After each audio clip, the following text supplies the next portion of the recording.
We continue reading from Srila Prabhupada. You're ever well-wisher. Okay, let me know if this paragraph has already been done.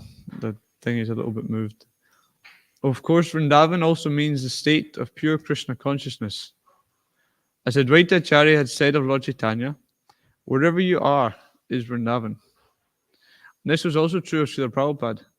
As Srila Prabhupada passed away in London, New York, and Moscow, therefore his destination would have been the same. As Lord Krishna states in the Bhagavad Gita, one who is always thinking of me surely attains to me.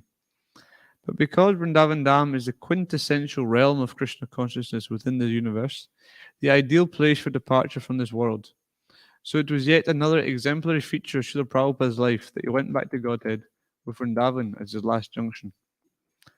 Those Vaishnavas who had taken vows never to leave Vrindavan could see that Srila Prabhupada, after sacrificing everything, including the benefit of residing in Vrindavan, to deliver fallen souls in the most God-forsaken locations of the world, had returned to the holy land of Vrindavan, and from there had departed for the original abode of Lord Krishna in the spiritual sky. As stated in the Srimad Bhagavatam, anyone who executes service in Vrindavan certainly goes back to home, back to Godhead, after giving up his body. Shri Vrindavan Dham Ki. Sir Prabhupada's departure was also perfect because he was chanting and hearing the holy names of God. Thus, the Supreme Personality of Godhead was present at Srila Prabhupada's passing, just as he was at the celebrated passing away of Bhishma Dev, who said, despite his being equally kind to everyone, he has graciously come before me while I am ending my life, for I am his unflinching servitor. As Lord Krishna came before Bhishma Dev, assuring him and everyone else that Bhishma was returning back to Godhead on leaving his body, so the Lord in his incarnation of Nam Avatar, the Hare Krishna mantra, was present for Srila Prabhupada's departure. Srila Prabhupada ki. So we continue our study of Grantha Srimad Bhagavatam, Chapter 7, Canto 7, Chapter 4, entitled Hiranyakashipu Terrorizes the Universe. And we're reading text 8. Devojana Shriyajustam Ajaste Smachipistapam Mahindra Bhavanam Sakshan Nirmitam Vishwakarmana Trayalokya Lakshmayatatam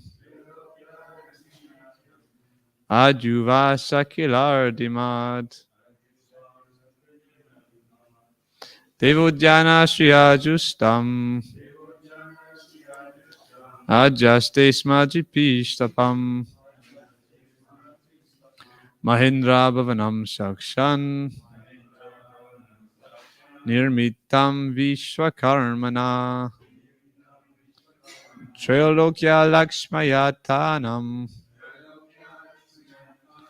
Ajuva Sakilardimad Devojana Shriyajustam Ajaste Smatipistapam Mahindra Bhavanam Sakshan Nirmitam Vishwakarmana Trayalokya Lakshmayatanam Ajuva Sakilardimat.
May I just ask, does someone know who's doing the breakfast offering for the day, please?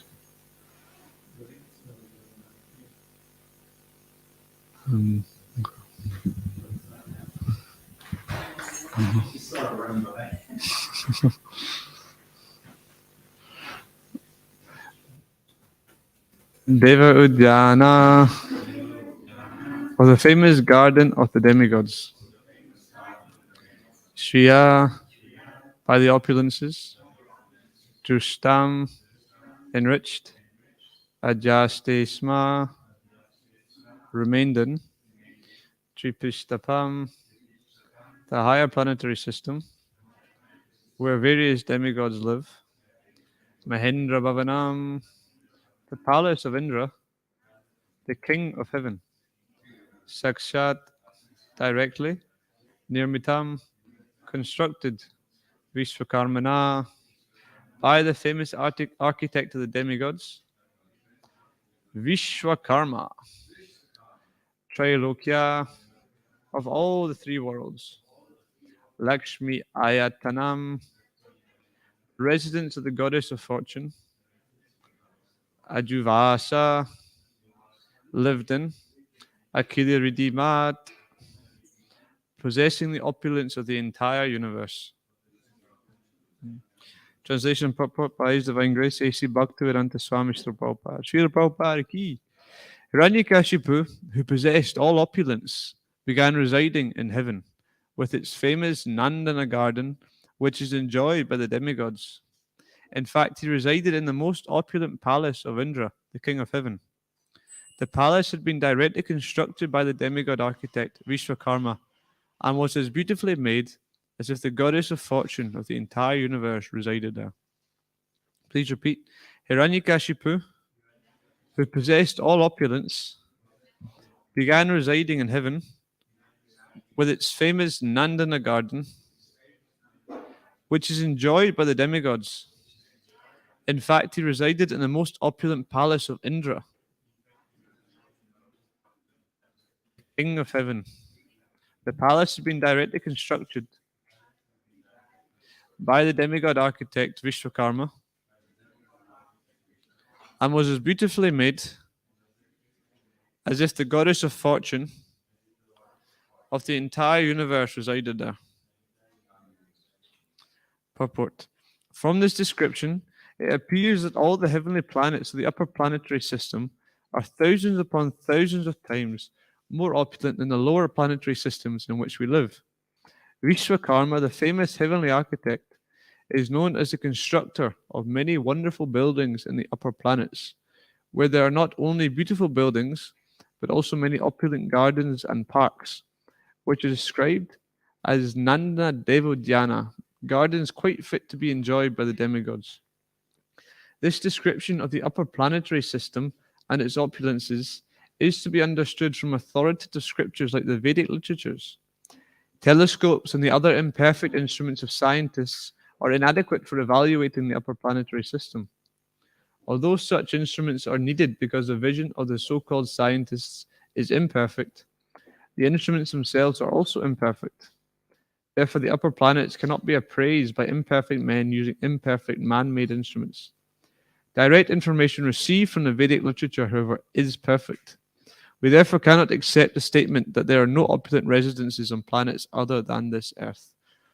Om Jnanatamrandasya Gananjana Shalakaya Chakshurunmaditam Jena Tasmai Shri Gurave Namah Shitetanya Manobishtam Stapitam Jena Bhutare Swayam Rupa Kadamayam Dadanti Swapadantikam Vandeyam Shri Guru Shiyuta Padakamalam Shri Gurun Vaishnavamscha Shri Rupam Sagajatam Sagana Raganatam Vitam Tam Sijivam Sadvaitam Savadutam Parujana Saitam Krishna Chaitanya Devam Shri Radha Krishna Padan Sahagana Lalita Shiva Shakam Vitamscha He Krishna Karuna Sindhu Dinobando Jagatpate Gopesha Gopika Kanta Radha Kanta Namostate Tapta Kanchana Gorangi Radhe Vrindavaneshwari Vrishabhanu Sutta Devi Pranamami Hari Priye Panchakalpatarubhyascha kripa sindhu vinevacha patitanam bhavanebhyo vaishnavebhyo namo namah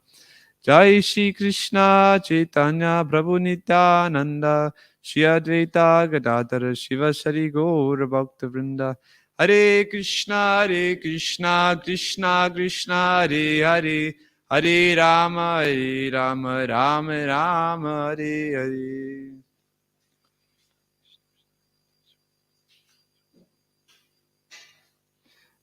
Hare Krishna, dear devotees. Again, I'm seeking your blessings and your good wishes that together we may be able to speak something of relevance, which is chaste to the text, and ultimately is for my own purification. So here we're continuing this pastime of Hiranyakashipu. He's received his benedictions and now he's in full-on enjoyment spirit. It's interesting that the Bhagavatam shows us a much, much greater understanding of what's going on in the universe. We see that there's, as this purpose explaining, that the entirety of the universe is populated in many, many planetary systems, and there's much greater levels of opulence. There's much greater levels of how to enjoy this world, far beyond what we could even imagine. Nonetheless, the prevailing psychology remains the same. Eating, sleeping, mating, and defending is there. Now we see Hiranyakashipu. He's received incredible benedictions. He's now residing on the planet in the gardens of the demigods. But really, what is he doing? He still is eating, sleeping, mating, and defending. Now he's much, much more opulent eating, sleeping, mating, and defending. But nonetheless, this basic psychology prevails.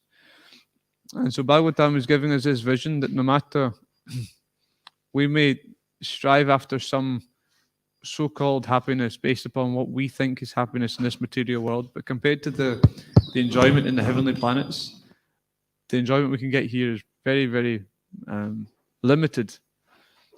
But nonetheless, Bhagavatam is showing us even if you get the best situation for any sort of material enjoyment, nonetheless, we're still caught up upon these basic propensities of eating, sleeping, mating, and defending.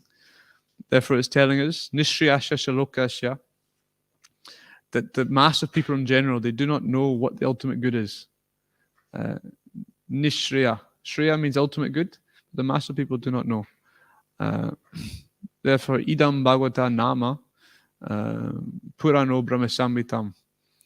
That this Srimad Bhagavatam was compiled, it's a literary incarnation of God, and it was compiled by an incarnation of God, namely Srila Vyasadeva, and it's meant for the ultimate good of all people, and it's all successful. And this is Bhagavatam because it gives us a completely the vision it gives us for life is qualitatively different. It's not that it's telling us how to increase this life, it's on a completely different platform. Therefore, we should make it. Sanatana Goswami says, Bhagavatam is my only friend, my constant companion. This is praise to Bhagavatam. He becomes very, very attached. It was interesting. I was reading yesterday. I was sharing this with Ishan. There's one purport I was reading in the second canto, and Prabhupada is describing how we, by the mercy of Krishna and the spiritual master, we get given the Bhakti Lata Bij, the seed of devotional service. and the seed of the creeper devotional service. And this is by the mercy of the spiritual master. This is imparted unto us, but it has to be nurtured and cultivated by the process. And usually you just hear the process of hearing and chanting. But Prabhupada in his purport says the process of hearing, reading in the association of devotees, and chanting. That's what it is. He specified reading Bhagavad Gita and Srimad Bhagavatam. And this has to be done in the association of devotees. Because Krishnadas Kaviraj Goswami says we have to mine the Shastra for jewels. So we're mining the Shastra for jewels, or jewels in the Shastra, the most valuable things. But if you imagine a mine is a very large place, and it can be dark. And if you do not know your way, you may spend a long time in the darkness trying to find the jewels, and you will still find some. Whereas if you go to that mine with someone who's already been there, who knows where the jewels are kept, who's actually experienced the beauty of these jewels, then the experience will be much more enlivening for us, because we're being guided. So ultimately, of course, by the spiritual master, but also in the sadhu sangha, the association of devotees. There's no such thing as going to back to Godhead on your own. It's a communal affair.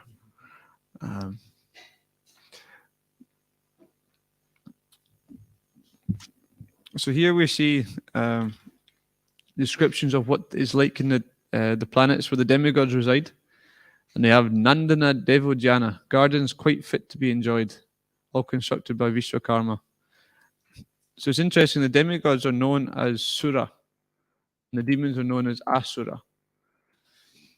And one definition of Sura, Keshi Damana Prabhu shared this, that Ra refers to Ram, pleasure. And Su is a superlative. It means, like we say, superseded, completely satisfied, or many other times Su is like a prefix we use in Sanskrit that exaggerates the meaning of the initial word. And so a demigod, Sura, is one who actually knows how to enjoy this material world. I said like this. Whereas the Asura is one who doesn't know how to enjoy.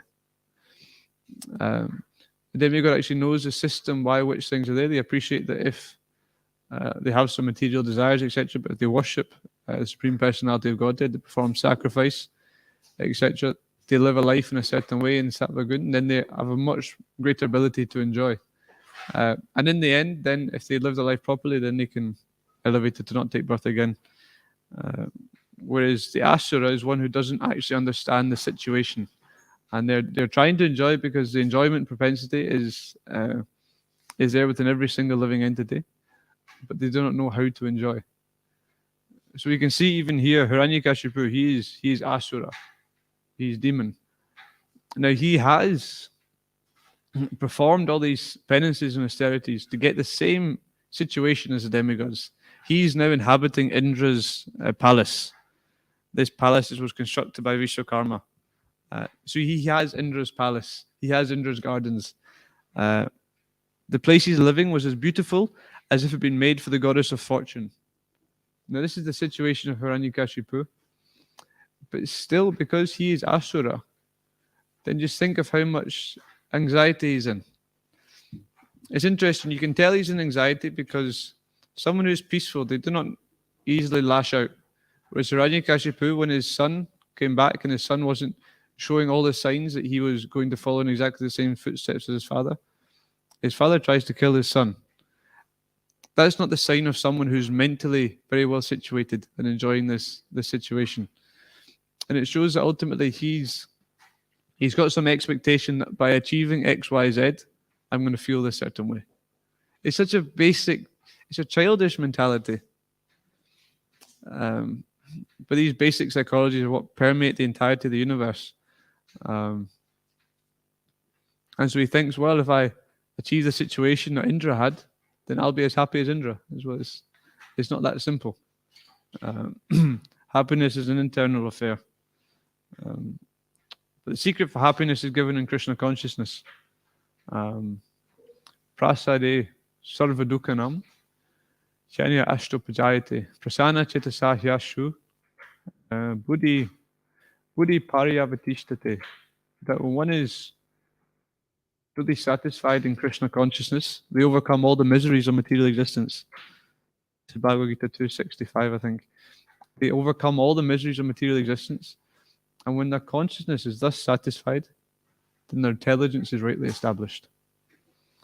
Therefore, there's an intrinsic link between satisfaction, which can only really come from our spiritual nourishment. And when that satisfaction is there, then we have a happy state of mind, prasanna cetasa, and our intelligence is rightly established. If we're not happy, we're not satisfied, then we cannot have real intelligence. Intelligence is not a matter of being able to remember many things or perform complex chemical equations. This is not real intelligence. Real intelligence means to see things as they are, to understand that this world is not for our sense gratification, to understand that we are eternal servants of Krishna. It's interesting, the Gyanis and the impersonalist philosophers, they may spend a long time trying to distinguish between what is Brahman and what is not Brahman. They're very careful, you know. Whereas the devotee, he simply sees that everything is the energy of the Lord and everything can be utilized in Krishna's service. It's false renunciation to give up things which are related to Krishna without realizing the propensity to be utilized in service. And this ability to utilize anything in service comes by intelligence, and this intelligence comes from being happy, and this happiness comes from being rightly situated. Therefore, we have to be rightly situated and appreciate the fact that we're not yet pure devotees, at least myself. So how can we form a situation whereby we can most favorably practice devotional service? When that's there, then we can be happy, then we can actually see the world as it is, and then we can be guided by the Super Soul. Tesham satata yuktanam bhajatam pratipurvagam tadami buddhi yogam tam yena mam upayante te. And to those who are constantly serving me, Krishna says, to those who are constantly serving me with love, he gives the intelligence by which we can come to him. Now this is a big ask. Constantly serving with love. You know, not I just do any old thing, or I work from this hour to this hour. That's when I do service, and then the rest of the time for me. I'm constantly serving with love. There's a mood to how we serve. We cannot just arbitrarily go through the motions. Krishna does not accept. Krishna does not want, he's in no need of anything from us. Simply he wants the love. Therefore, if we want Krishna to accept our offering, there has to be love there. Now, Krishna is very merciful, so we don't offer anything directly to Krishna. We offer through the spiritual master. The spiritual master has love. When we're offering some bhoga, we place tulsi leaves on the bhoga.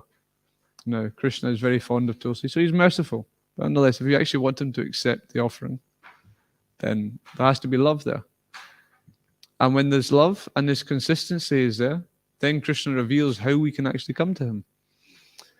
But therefore we have to again think, how can we arrange our situation in such a way that I can actually be inspired to constantly serve with love?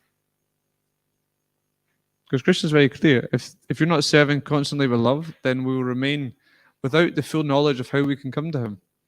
So we have to get a situation whereby we can be constantly serving with love. Now, this is a long-term goal. It's not going to happen overnight. But described inspiration comes from sadhu sangha. So how are we making the most of sadhu sangha? The devotees of the Lord are the most valuable thing. So how can we make the most of their association?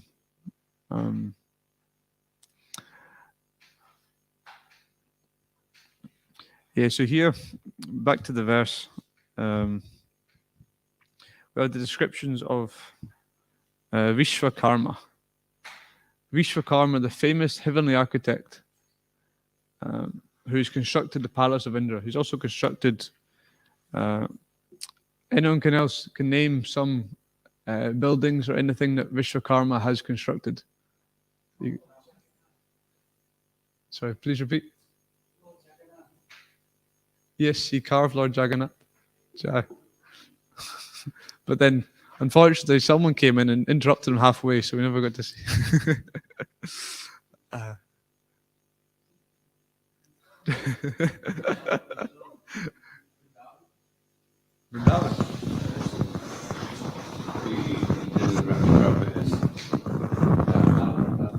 in Dwarka, yeah. So Krishna was feeling sad that he was away, but he never went there very much. And Satyabhama used to stay there, who was Radharani. And then one day they met, and he realized that Satyabhama was actually Radharani, because Radharani went to the sun god and was kept by her, and then was given with the Shamantaka jewel to that king. But I think in that Nava Vrindavan, the people, they're just like puppets or something, or there's no life. Yeah. And the birds are like little wind-up ones. That's even worse.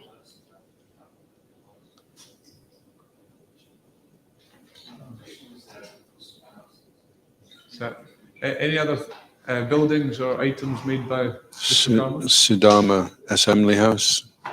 Where one is not overcome by birth, death, old age, and disease. So people often they linger, I imagine. Unless you're Sishupal. Okay.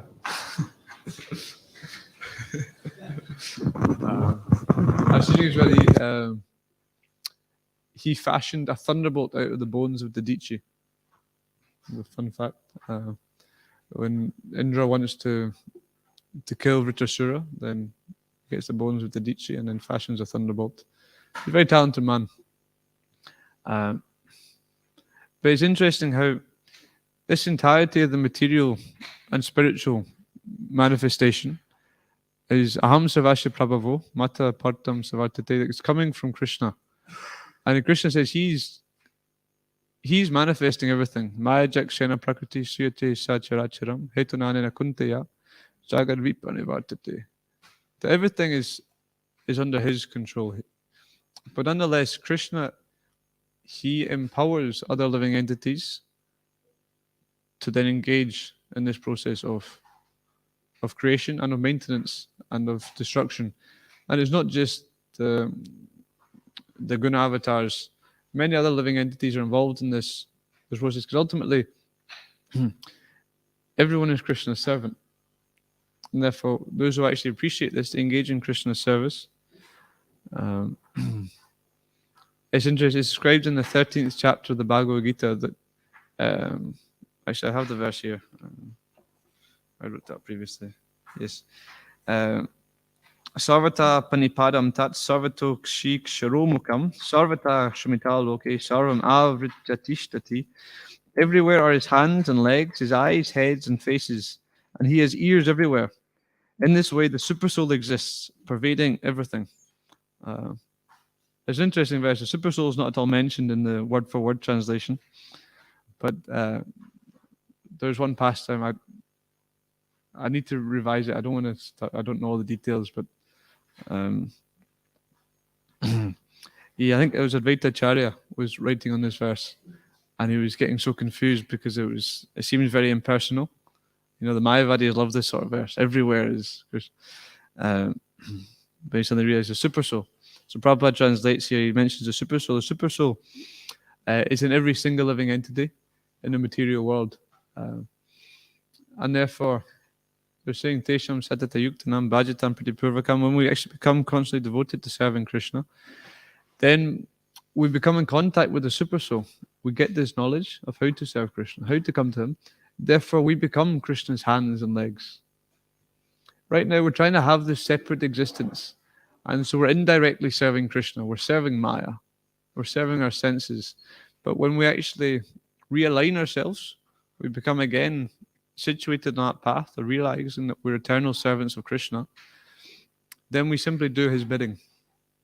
And therefore we become representatives and empowered representatives. You see this with the devotees. The devotees, if they have a sincere desire to serve, they become empowered to do things which are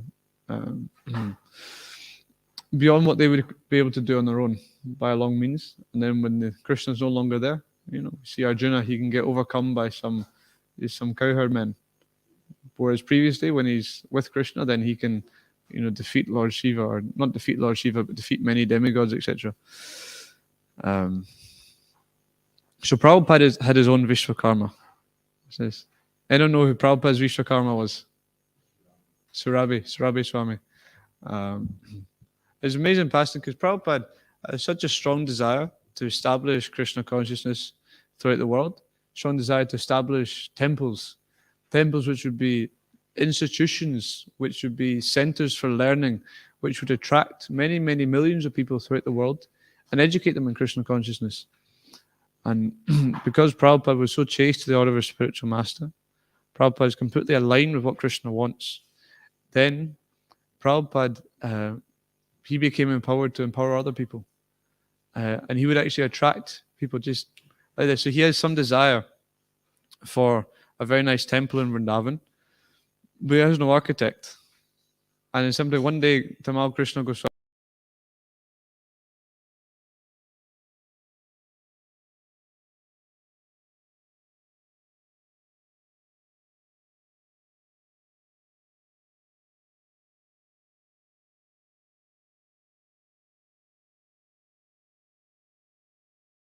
he's not devotee, he's somewhat spiritual, but and he comes and he sees Srila Prabhupada, and straight away Srila Prabhupada says, "Oh, okay, yes, you can design a new temple." And he said, "Oh, you should come tomorrow, actually. We're having some initiations." "You're having some initiations? Okay. Who's getting initiated?" "You are." Prabhupada says like this. And then Prabhupada initiates him the next day, and Kadamba Karamaj has shared some pastimes about Shrabi Swami because they worked together sometime in Vrindavan, etc. He said he was just the most phenomenal architect. What he would take a pen and a piece of paper, and he would not remove the pen from the paper, and he would just draw. He would not remove the pen from the paper. He would just draw, and he'd produce just a drawing of the most incredible building, all from his mind. Straight away someone would describe, we want like this, and he would just produce. And this is demonstrating how when we're sincere in our desire to serve Krishna, and when that desire is completely aligned with the will of the Guru Parampara, is what the Acharyas want, then there's so much empowerment and so much facilitation comes that Krishna will bring people who can help in our service. And this is the mood of Sankirtan, means engaging people in chanting the holy names of the Lord. And this is the mood of Krishna consciousness. The mood of Lord Chaitanya is how to spread the mercy, not simply how can I do anything on my own. Okay, everybody move it the way I get the service. No, not like this. The mood is simply how we can engage other people in the service. And therefore,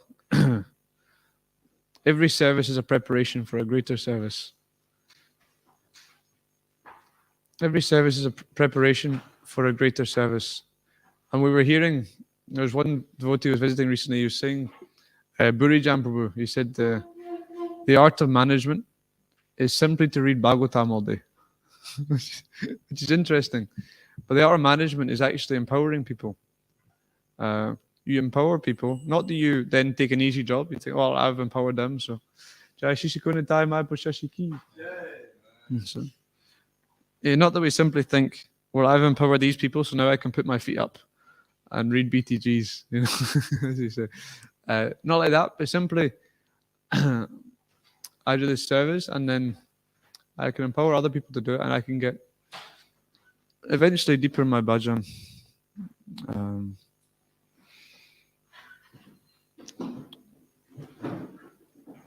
So every service is a preparation for a greater service.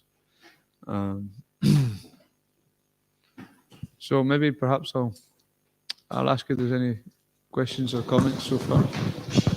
Thank you, bro. Very nice class. Few points. If you could elaborate a bit, what does it mean spiritual is an internal affair, or being spiritually happy is an internal affair? Spirituality is an internal affair.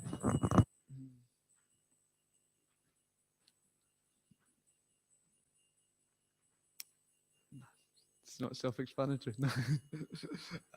Spirituality is an internal affair.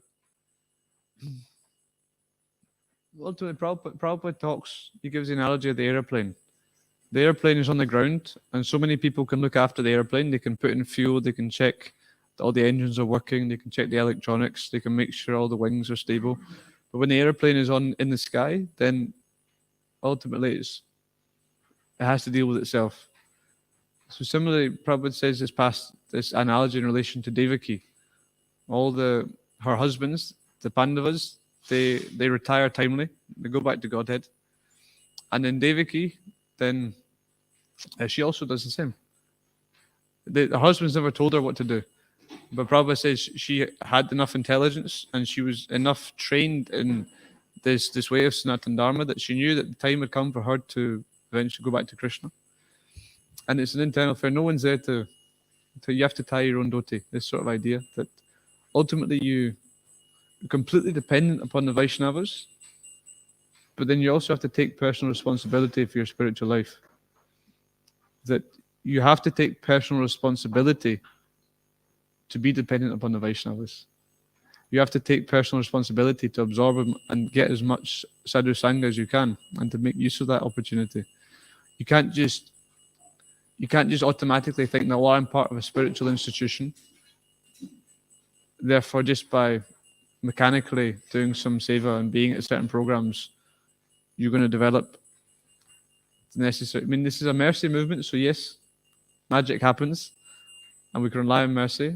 For mercy might be there, but it's like depending upon the university sometimes awards degrees, honorary doctorates, to people who have not actually studied at university, but because they've done great service, or the university wants to recognize them, they give them a degree. But to simply expect you're going to get a degree, honorary, is some delusion of the mind. No, you should put in the work. You should put in the work. So like this is, it's an intent, and we're not here to showcase how advanced we are. You know, all this, the mood, the relationship we have with Krishna is, you know, this is, it's a process of developing love. And love is hidden. This is where it's it's not a process of blatantly. Sure. I think it was a podcast that Kanishtas think those that are not qualified are qualified, and those that are qualified are not qualified. So one of the problems with it being an internal thing is that it affects your perception around you. You know what's going on around you. So if you are a Kanishta, then your best bet is just stay respectful of everybody, because you may have this idea that if he's got creases in his dhoti, or he hasn't got a danda, then he can't be very advanced. He's not wearing the right. He's not wearing saffron. So he's obviously not very advanced, you know. And then Rupa Goswami, again on the internal side, he says, Dristaya Svabhava Janatir Vapasasta Dosha. He says, just like you'll bathe in the Ganges without considering the condition of the water. So one who's advanced spiritually will associate with devotees, not based upon their appearance, but upon their devotional service, their consistency of performed devotional service over a sustained period of time. That's a safe way of assessing someone's internal situation, you know. And that verse that you quoted, was it this one? Prapanchikataya bhujya hari sambandhi vastuna mumukshubi parityago vairagyam falgo katyate. Falgo is false, isn't it? One who rejects anything without knowledge of its relationship to Krishna is incomplete in his renunciation. And I just wondered if you could give an example of that, a practical example of someone that's able to renounce properly and someone that doesn't renounce properly. There's a famous example of Tamal Krishna Goswami gives of Prabhupada. Maharaj is traveling somewhere, and there's some disciples of some guru, they're glorifying their spiritual master, saying, my spiritual master is so renounced. Someone gave him a $50 bill, and he looked at it and he did not know what it was. He's so renounced. And Maharaj just laughs and says, my spiritual master will get given $1 million in one day, and by the evening he spent it all in Krishna's service. It's true renunciation. And Prabhupada's like, there's a picture of Prabhupada with big stacks of money in front of him, but he just completely, he's fully, it's not that he has some belief, he fully sees everything is Krishna's. And it's not like a question of, okay, well, I would like this, but I know I should give it to Krishna. You know, I'll give this bit to Krishna. It's just, naturally, it's just, everything is Krishna's. Like I met one. I was in East Kilbride just now. I met one nice lady, and she took a book and things. She was interested and gave a donation. And she was saying she had an experience. She had died, and then she went to some. I don't quite know the details. Went to some Christian healing thing, and saying God saved.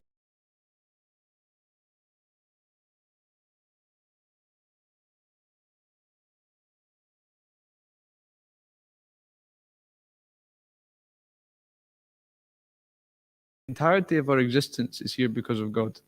And she couldn't quite she's like, oh no, my existence, I would exist normally and then I would die. But because God saved me, I'm still alive right now.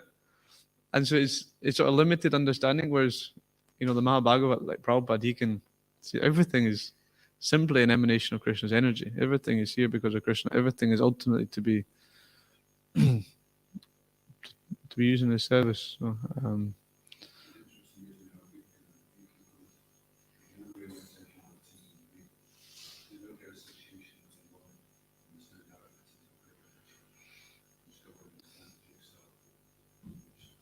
yeah. One other guy mentioned he was going on about Vimanas, flying aeroplanes. It's so fascinating to him, and he watches YouTube videos, and because he's into, because he knows like the Vedic concept, they talk about Vimanas and things. And I've sort of entertained him a little while, told him some things, but his intelligence gets so fixated upon such a little thing. It's like, okay, yeah, there's flying airplanes, but like, well, listen, you're alive, you have consciousness, everybody around you is dying. These things are more important, but you can't see like that because you're conscious on a certain level. So, which one?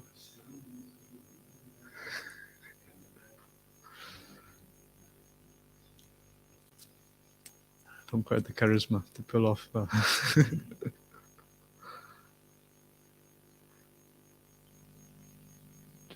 So, we're getting a glimpse into what it's like in the heavenly kingdom, and you were saying that Hiranyakashipu wasn't very happy, but Indra wasn't very happy either, and obviously with good reason, because he did get ousted out of his situation. And according to the Skanda Purana, Hiranyakashipu was there for 110 million years. So I don't know where Indra went or what he did, but he had to. So it's good for a lot of reasons, actually, because it shows you that although there's all that opulence there and so much facility, it can be threatened there any time, no matter how elevated you are in the material world. That's a given that you can't actually settle. Anyway, I just listened to that this morning, actually. I'm going through all the conversations right now, Prabhupada. He says, they build the big house, but then they can't live there because they have to die. And he goes, well, Prabhupada, their sons can live in it. He goes, yeah, and then they get kicked out. They say they think that because they're building a big, strong building, that's going to protect them from death. But they get kicked out just the same. So he says, well, what's the point of having a big building if you haven't got a strong body to live in it? You're making the building strong, but it doesn't make your body any stronger. You're going to die just the same as in a straw hut. So it's like an over-endeavor, isn't it? The heavenly planets, they really go over the top. But still, it's the same thing. It's temporary. I guess being kicked out of the heavenly planets is going to hurt more than getting kicked out of a straw hut. They're used to the heavenly planets. But,